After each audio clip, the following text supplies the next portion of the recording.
Henry, all the work they've done. Doesn't require to do a great job. I appreciate the things they do. Amen.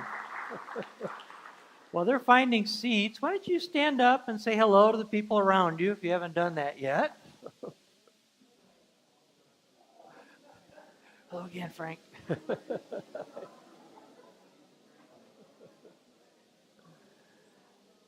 Good morning.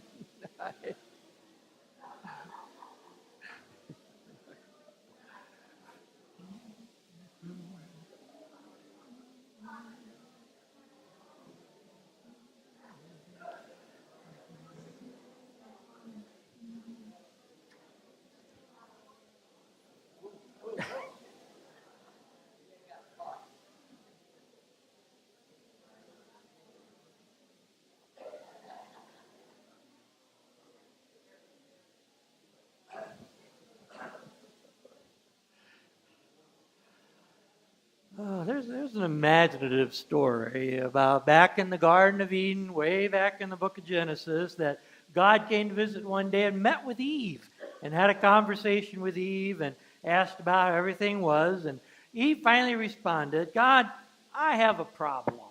It's a beautiful garden, but I'm lonely and I'm sick of eating apples all day. Well, okay, God replied, I have just the thing for you. I know exactly what you need.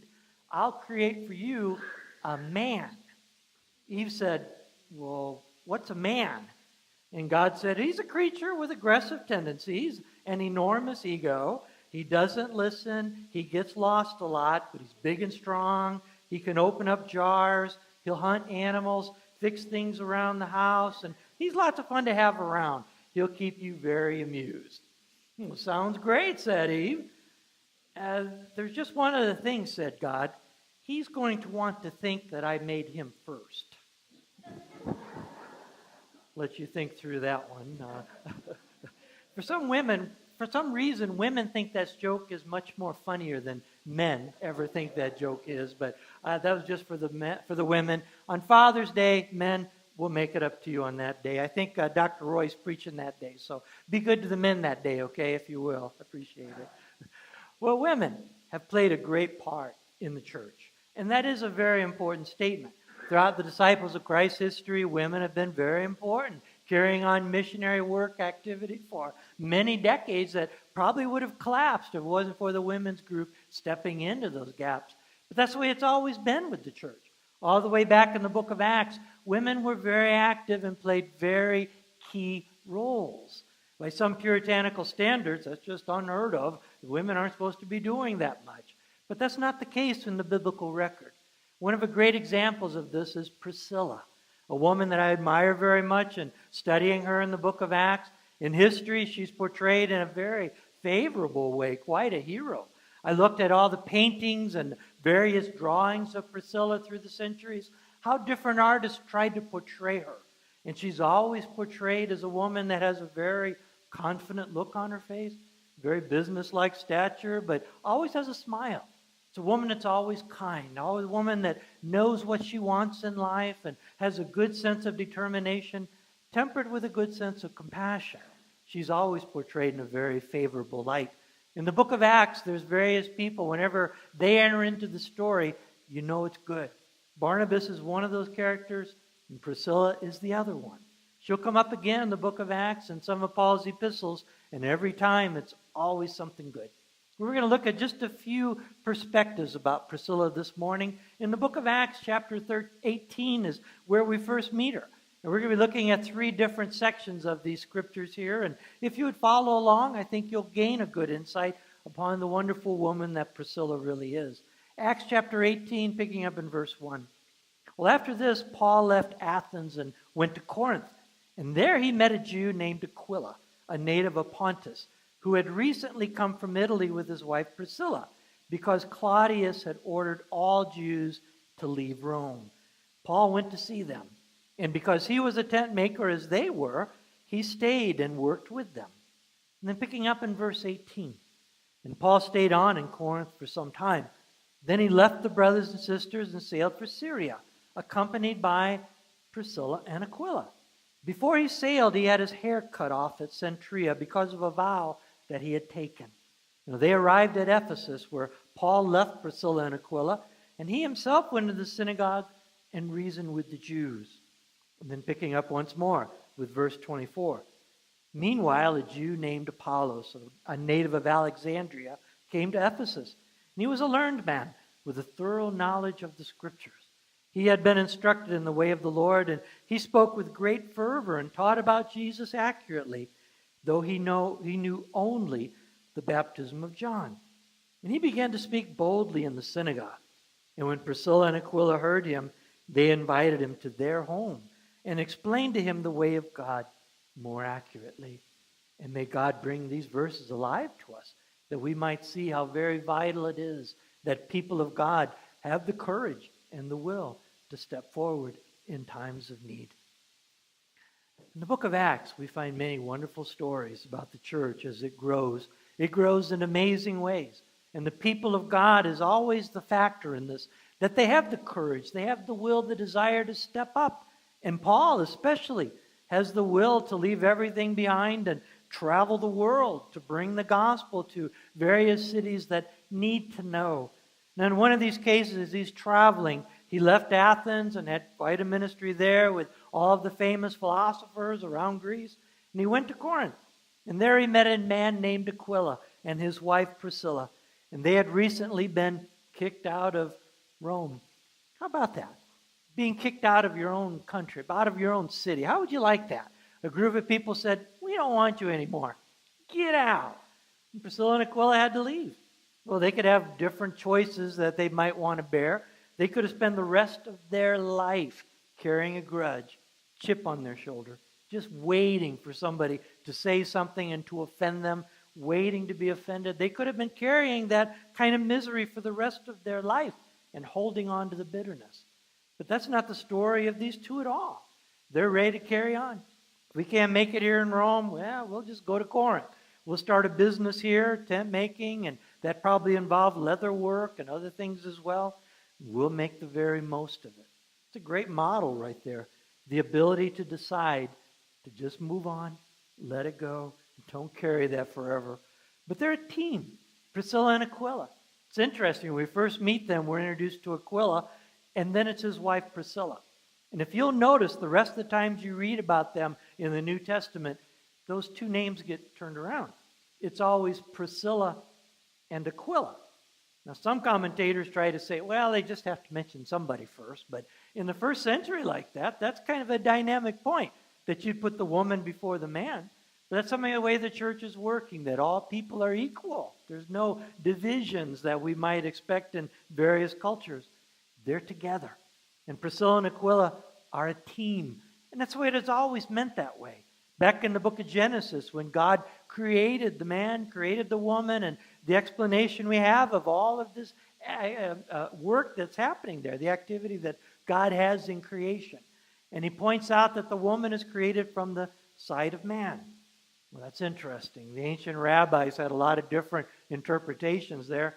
One rabbi said, it's interesting that God didn't create the woman from a bone from his foot, because then that would have meant that the man is above the woman.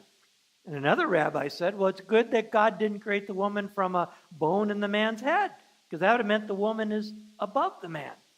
And the rabbis pointed out she was created from his side. God did that to point out that they are supposed to be companions. They walk together, arm in arm. They're a team. That word that is used there back in the Old Testament is a word for helper, where they stand together. They're teammates. The original plan is mutuality. They stand together, man and woman as a team. And Priscilla plays a great part. Adolf von Harnack from Germany was a great New Testament theologian, and he liked Priscilla a lot. And he had an interesting theory. I studied through that, and there's speculation there. It can't be proven one way or another. But he noted in the book of Hebrews how important it is. It doesn't have an author listed. It's anonymous. Harnack said Priscilla wrote that book. She was a part of the New Testament writers. But she left her name off of it because she was afraid that it would not be accepted because of a woman's name on the book in that kind of a paternalistic society. Well, that's an interesting thought. We don't know one way or another. Maybe, maybe. Margaret Thatcher had a good word about that, about men and women working together. She phrased it this way: the cocks may crow, but it's the hen that lays the egg. I'll just leave that with you to carry that on as you will. But Priscilla and Aquila are a team. They work together, they cooperate together, and they meet up with Paul, and they become a great team, the three of them. Everywhere Paul goes, he always dreads it when he has to do things by himself. He's usually writing his letters saying, please come. In the later letters, he says, please come before winter, I need you. Calling for Luke to come to his side, calling for Timothy to come to his side. He doesn't like to do the work by himself. He needs others. He needs companions with him. When he goes on his missionary journeys, it's Silas, and then it's Barnabas. Here we find Priscilla and Aquila are playing a pretty key role in that as well. Well, in verse 18 it says, Paul stayed on in Corinth for some time. Indeed, his ministry in Corinth was very successful. Had a very vibrant church developed there. The next city they went to was Ephesus. Here was another great church that was established and played a great role in the early history of the church itself. And Paul took Priscilla and Aquila with him. And before he left there, at the end of verse 18, I always find this interesting. Before he sailed, he had his hair cut off at Cenchrea because of a vow he had taken. Now, Luke doesn't go into detail. I wish he'd given us a footnote here to explain what that was. Most commentators believe that was a Nazirite vow. What you would do, you would grow your hair long. You wouldn't cut it. You would just let it grow. And that was a sign that you were doing special time with God. If only I'd known about this verse back in my teenage years when I was a hippie and had long hair way below my shoulders. If I'd only known this verse was there, I'd have an answer for my mom that always threatened that I was going to lose my hair someday if I didn't get it cut. And I thought it was an idle threat. Moms really do have a lot of power, as you can tell, in that regard. I could have had a lot of converts of my friends saying, look, there's this verse in the Bible that defends us having long hair. I'd had a lot of people becoming Christians if I'd only known that way back then. But it was a vow that Paul had made. I want to be very close and dedicated to God. In some of Paul's epistles, he writes about this time in Corinth and then in Ephesus, that he's in fear. He's afraid. There's people that want to beat him up, that would like to kill him if they could get away with it. And it's here in Ephesus that Paul has a vision at night where Jesus appears to him and says, Paul, don't be afraid. There's a lot of people in this city that are going to come to me because of your ministry. You stay the course. Don't let your fear, don't let your mood get the best of you. You need to stay steady. And Paul did, and reaped great results from that. The church grew by leaps and bounds by the ministry that Paul had, the help of Priscilla and Aquila. It made a difference. People getting involved. Church was never meant to be a spectator thing, where people would just come and just look and say, oh, yeah. But it was made to be such that people participated. People got involved. People that followed the model of Priscilla and Aquila that couldn't just sit back and let things happen. They had to step up and do what they could to help Apollos when he misunderstood a very important part about salvation and forgiveness, to speak up, to say the encouraging words, to back up Paul, to back up others when they couldn't take the lead, but to be there and do their part in the church to make it alive and to make it meaningful. Some years back, I went on an Emmaus weekend. Has anyone ever been on an Emmaus walk? Or maybe a few here and there. Oh, that's right. Yeah, Dick and Nancy, you know all about the Emmaus walk, don't you? Anyway, I went on the walk, and I went on to become a speaker to go back and participate in the Emmaus community. But the first time I went was very interesting. You have to forfeit your watch, which I thought was going to be a real conflict problem for me, but they had a number of people there to take it away from me, and I let it go. You had to give up your cell phone, no internet, no TV, no radio. Can you imagine that? How cruel. But it's a time of breaking away. How refreshing that is. To just give up all those things for a little while and just devote yourself to God for a whole weekend. Wonderful. Different people came in and talked about God's grace, talked about our forgiveness. We had events of experiencing more of forgiveness and acceptance. And there's one other thing that was very unique about the weekend. Everybody was anonymous. the only thing you knew about the guy next to you was his first name. He might be a banker. He might be a football player. I don't know. We never went into that until the final night. We talked about the rest of our identity.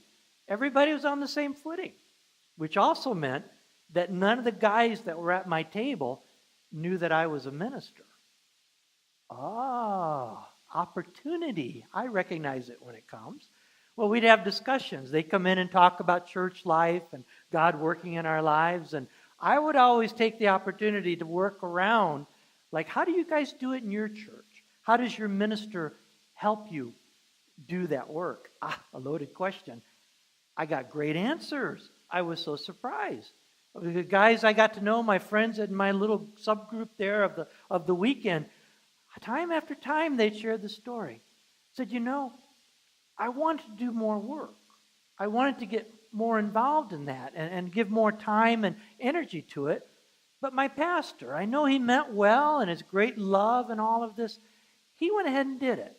I wish he'd have just said, Bob, could you take the rest of that? And he said, boy, I'd have been so happy. I'd have come alive with that. And I kept hearing those stories that their pastor got in the way. Well, usually you hear the other kind of story. The pastors only work on Sunday, right? And that's all they got to do. And when people bring that to me and I say, and then we're done by noon. So it's good to be a minister sometimes, but there's much more. But I learned from that. A wisdom in ministry sometimes is for the pastor to take a step backward. Do you follow what I'm getting at? To give other people a chance to step up. And what I've found when people have the opportunity to give their time, give their energy, their talents, their gifts, they don't begrudge it. They say, hey, that felt good. I did something meaningful. I gave my time to that and it mattered. There was a work there that was vital and I was able to take part of it. I did something meaningful. And that's important. That's when church life becomes truly alive. I read the story of another pastor who talked about a couple that had joined his church. He thought it was very interesting. He didn't name any names here, but this couple had been attending this great megachurch by this nationally known pastor. And his thought was, oh boy, how am I going to compete with him, this couple in my church? And he was just faithful to the word. And one day he overheard this couple talking to another couple. And they'd been members of his church for a little while and seemed to be getting along very well. And they made this comment, since joining here for the first time in our lives, we feel that we own a piece of the rock. Do you know what they were getting at? The pastor took them aside and talked to them some more. Said, I'm sorry, I didn't mean to, but I overheard that statement. It caught my attention. You feel you own a piece of the rock here. How is that? And they went on to explain. Unlike our last church, in which we felt we were only needed to fill a pew to give our famous pastor an audience, here we feel needed for more positive reasons. Since coming here, my wife and I have discovered we have a similar gift mix. We have been invited to share in the shepherding ministry of the church, a ministry that matches our gifts of encouragement and mercy. You'll never know how much we enjoy ministering to our flock. Pastor, you need us here. We have something to contribute.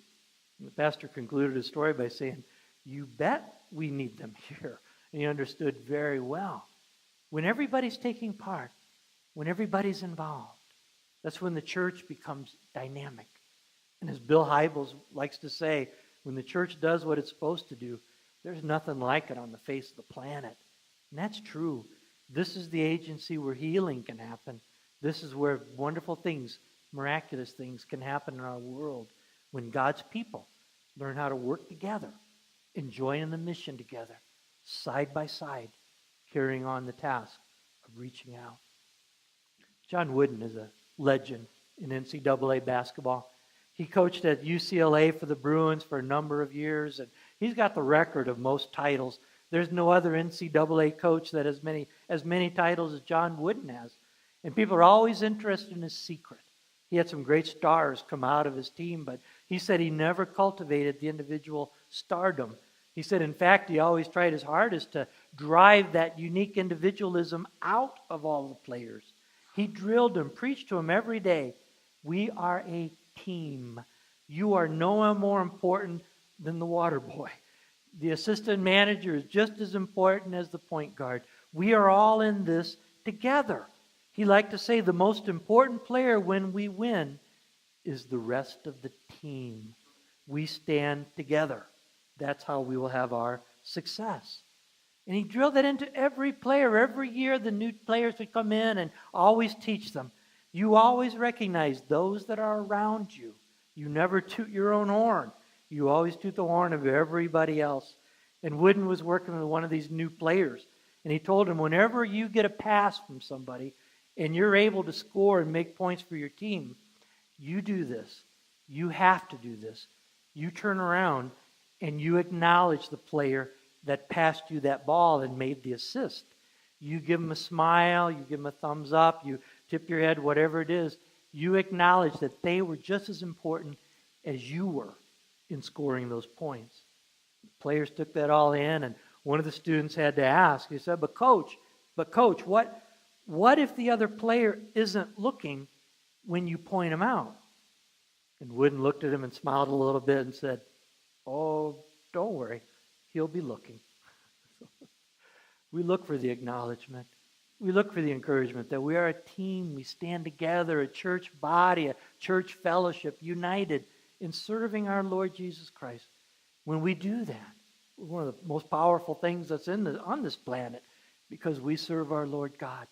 What a great dynamic opportunity that is to be part of God's work in this world.